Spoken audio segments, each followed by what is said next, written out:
Je dis donc, voilà, ce qu'il faut retenir, c'est qu'en fait, nous avons une identité qui n'a rien à voir avec notre identité corporelle.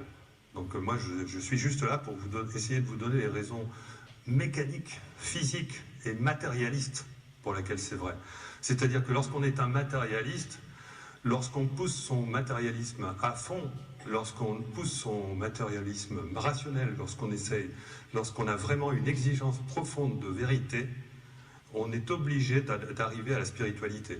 Si on n'arrive pas à la spiritualité lorsqu'on est matérialiste et rationaliste, c'est parce qu'on n'est pas assez intelligent. C'est parce qu'on n'a pas assez poussé le raisonnement suffisamment loin. Et c'est ça que j'essaie de démontrer.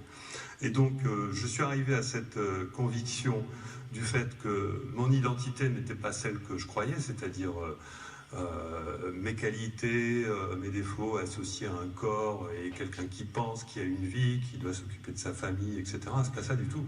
Je suis arrivé à la conclusion que mon identité, elle était quelque chose qui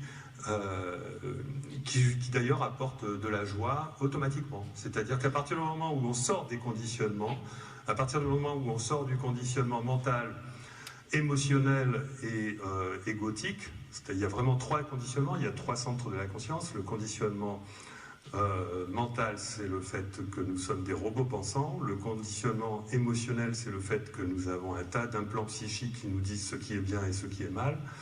Ce sont des raccourcis qui permettent d'éviter de penser.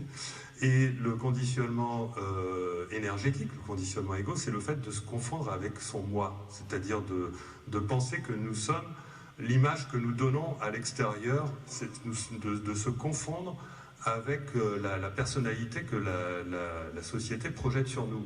Une fois qu'on a pris du recul par rapport à ces trois sources de conditionnement, je dis bien automatiquement, une fois qu'on a viré ces trois sources de conditionnement, automatiquement on est heureux. Automatiquement. C'est-à-dire qu'il n'y a pas grand-chose à faire.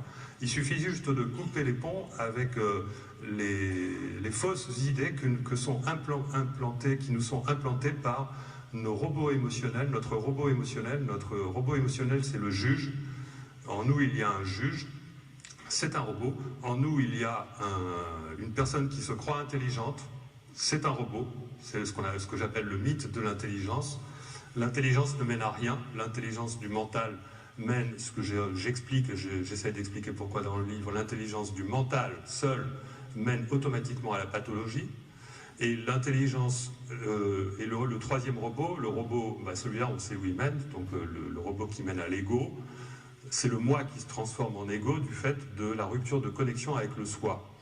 Et donc j'essaie de montrer, de démontrer et d'expliquer quelles sont les raisons physiques et rationnelles pour lesquelles nous avons réellement un lien avec un ballon d'altitude qui a une prise sur toute notre vie, qu'on appelle le soi, et on est là pour utiliser ce GPS, parce qu'on peut le considérer comme un GPS. Et ce GPS, il est extrêmement facile de s'y connecter, et une fois qu'on y est connecté, voilà, on se retrouve sur les rails de la raison d'être, la raison qu'on a d'être sur cette planète et d'exister. Voilà, enfin, bon.